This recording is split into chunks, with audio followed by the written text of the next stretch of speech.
And welcome to Assembly Update. I'm Mike Friesen. With us for our program, Assemblyman Brian Curran. Brian Curran represents the 21st Assembly District in New York, an Assembly District that includes parts of Nassau County. So we thank you folks on Nassau County across Long Island for tuning in for our program today. A lot going on here at the state capitol that is important to you, and we're going to, Brian Curran, lay out as much of that in the next 15 minutes as we can. Right now here in Albany, knee-deep in budget talks. Well, before we even do that, Michael, let me just say happy belated St. Patrick's Day to you. Thank you so much. I'm not wearing my green today or anything. That's because it's belated, I guess. Duly noted. But we're going to show you some pictures in just a little bit of some people wearing the green. So you might want to stay tuned for that. Budget talk. We've got to start there because we are knee-deep in this right now. We showed in our last program some of the things you were interested in about how this budget might impact the rail stations for the Long Island Railroad. We'll get back to that in a couple minutes. Where are we in the process? The Assembly just passed a budget bill, but it was kind of part of the negotiations, right? Yes. So the standard process for everybody back home is that the governor comes out with her executive proposed budget. That's where she stands on the issues. That's what she wants to do. Then each house, the Assembly and the Senate, then come up with their own one-house budgets proposals. They then present them. They have to pass each house, and then the three budget bills are out there, and the three branches then start to discuss it and negotiate off of it. And that's what's going to happen in the next 2 weeks or even beyond the April 1st deadline to come to a final budget. So that passage by each house of a budget bill, to put one, the governor's got a budget bill proposal, the Senate's got a budget bill proposal, and the Assembly had to pass a resolution with a budget proposal.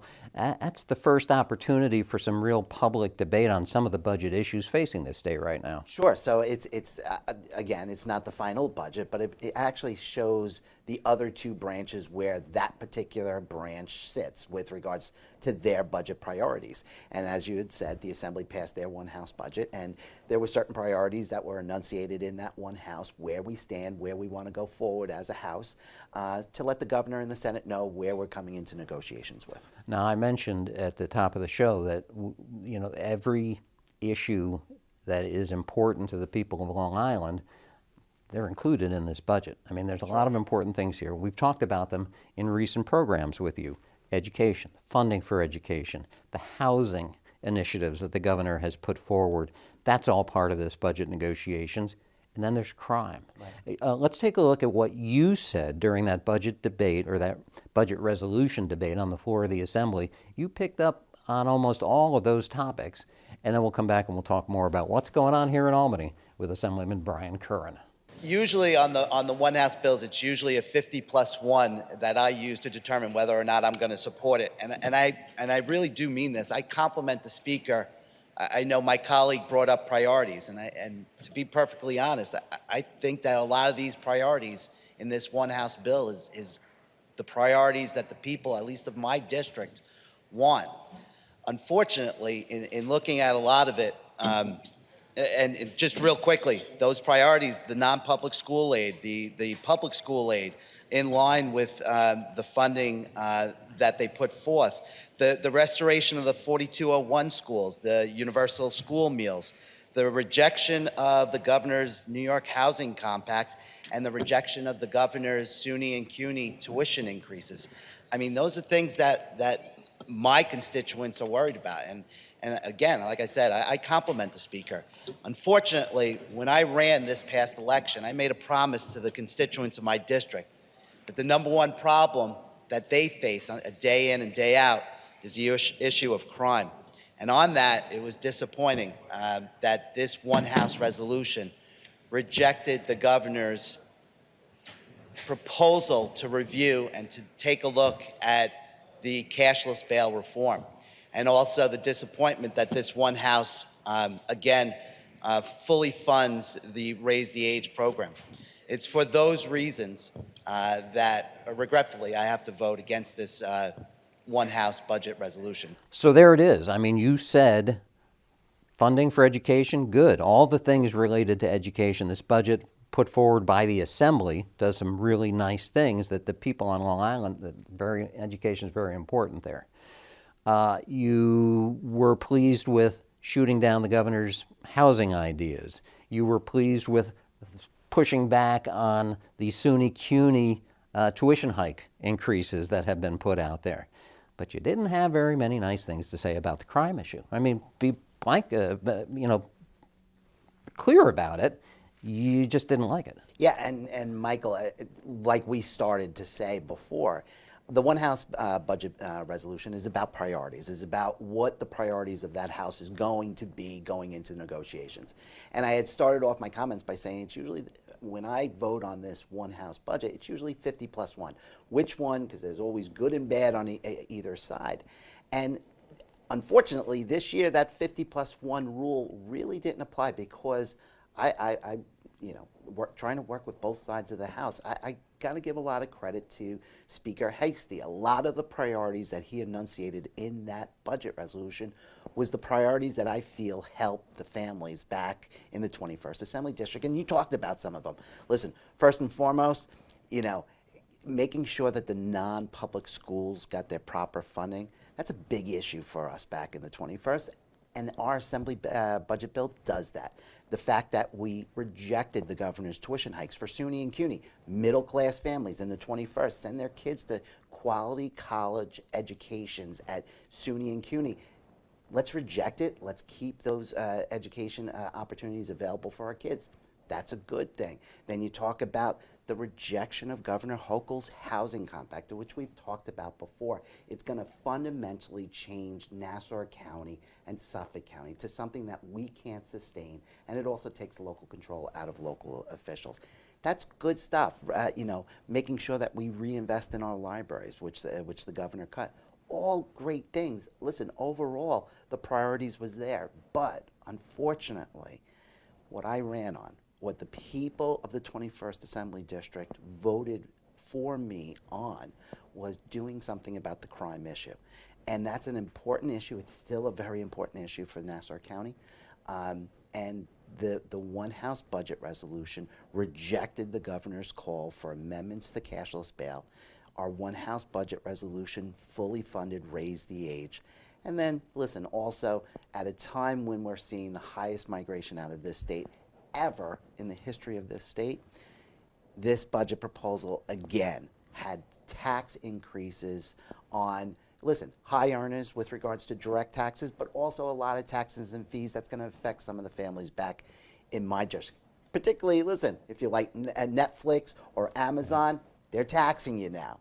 So, again, there was a lot of good things in this one House budget, things that I love, that I fought for, that I want to see in the final budget, but unfortunately, the Assembly's position on crime has not changed, and we still have to fight on it, and we have to make sure that these changes come so that our communities are safe again. I've been watching budget processes in Albany for a long time, and I see in recent years this increase in attention paid to policy issues as part of the budget debate. It kind of gets you away from the numbers crunching and how much the state is spending. And this Assembly budget proposal really ups the spending. Sure. And if you're going to up spending, you've got to increase your taxes too. I mean, but it kind of gets lost in the shuffle nowadays because everybody's talking about crime. Everybody's talking about this housing thing. So, and we started, a fun fact, but not a good fact, is, here's the thing. Our spending, 50% of our spending is larger than the entire Florida budget, who has several million more people than we do. I mean, how's that possible? I mean, we have to, at some point in time, start looking at our spending. All that federal money that came in for COVID, that's going to run out. So we really have to get control of our spending. But you brought up policy language. Yes, ever since the last governor, governors have used the budget because of the maximum leverage that they have to get through their big policy projects for that given session. That's not what the budget is meant for. And specifically with regards to the governor's housing compact, that should be a standalone bill. We should debate it. We should look at it separately. But she's trying to cram it in here. And again, credit to Speaker Hasty here. This one House budget was kind of devoid of policy, whereas the Senate and the governor's was chock full of it. And I think we have to get away from that. We have to get back to a budget which deals with monetary fiscal issues of our state going forward. Let's leave the policy for standalone bills and let's talk about them separately. We showed during a recent program, you spoke during the budget hearings that were taking place, gathering information on the budget, the governor's budget proposal. You talked with the transportation chairman, and you talked about the conditions of some of the rail stations that represent and that that exist in your assembly district area. I see now that you and your state senator are, and people may be seeing posters up all over the district, particularly at the train stations, are looking for input from the people that use those. Maybe crime's an issue and something that you're hearing back from as part of this program.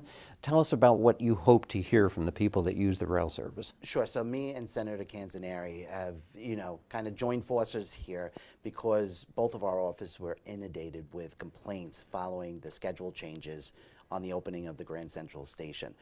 Anything from schedule problems to transfer problems at Jamaica to the loss of cars. They've shortened cars, and which was causing overcrowding.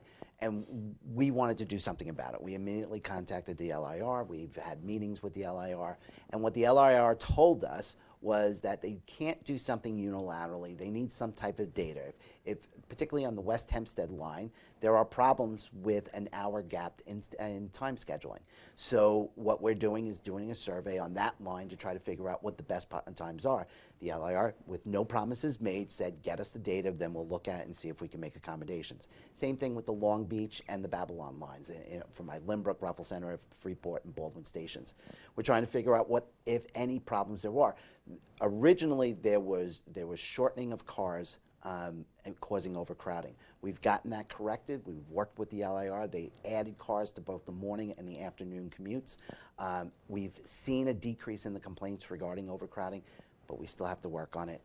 Look for the surveys. They're on Facebook, social media, or contact our office. We want to hear from you. We need to hear from you to get any changes from the LIR. Yeah, people say all the time, the government never listens to us. This is their opportunity, right? Yes, and we need to. And that's even if it's good. Here's the most important thing I tell people, because we were both out, me and the senator were both out at the train stations handing out these surveys.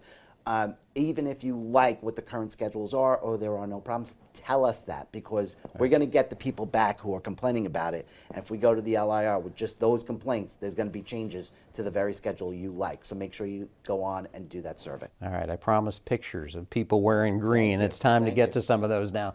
What exactly is it we're going to be looking at here? So in my mind, the best St. Patrick's Day parade all over. That would be the Ruffle Center St. Patrick's Day parade. It just happened last week. It is a fantastic parade. It was perfect Irish weather for the parade, raining, of course. So the first one is the Grand Marshal at the St. Patrick's Day dinner. Tommy McNichols, who's a local businessman, fantastic man, couldn't be a better Grand Marshal. The next picture is us marching. I was there with Congressman D'Esposito and Hempstead Town Supervisor Donald Clavin. And then the last one was on the grandstand with the Ruffle Center Village Board. That I can't tell you how great of a job they do running with Fran Murray, the mayor, and them. They do a great job running Ruffle Center. And I've got just enough time for one more picture. Yes. And this is a bit of a change of a pace to go from St. Patrick's Day to a Ramadan celebration. Yes. Over in Valley Stream, Mayor Fair had its first lighting of the moon to kick off the season of Ramadan for the Muslim faith. It was a really nice service, and thank you for Ed Fair for inviting us and and making the community aware of the Ramadan season. I think that's really important. All right. I want to thank you for taking the time to be here with us. I've got just enough time to let the folks watching know how they can reach out. You can ask questions about how to get a hold of those Long Island Railroad surveys that are being asked for right now. Your input is being looked for, so don't disappoint. Let this guy know what you think. You can contact his office at 74 North Village Avenue in Rockville Center. You can dial 516-561-8216 or send an email to curranb@nyassembly.gov. That's probably the easiest thing to do. Send the email, right? Absolutely. Right? Yep, and we'll get it and we'll answer it. There you go. You've got it right there. He gets it, he answers it. It's as easy as that. Brian Curran, thanks for joining us. Thank you, Michael. We want to thank you folks for spending your time with us, and we'll hope to see you all soon for our next edition of Assembly Update.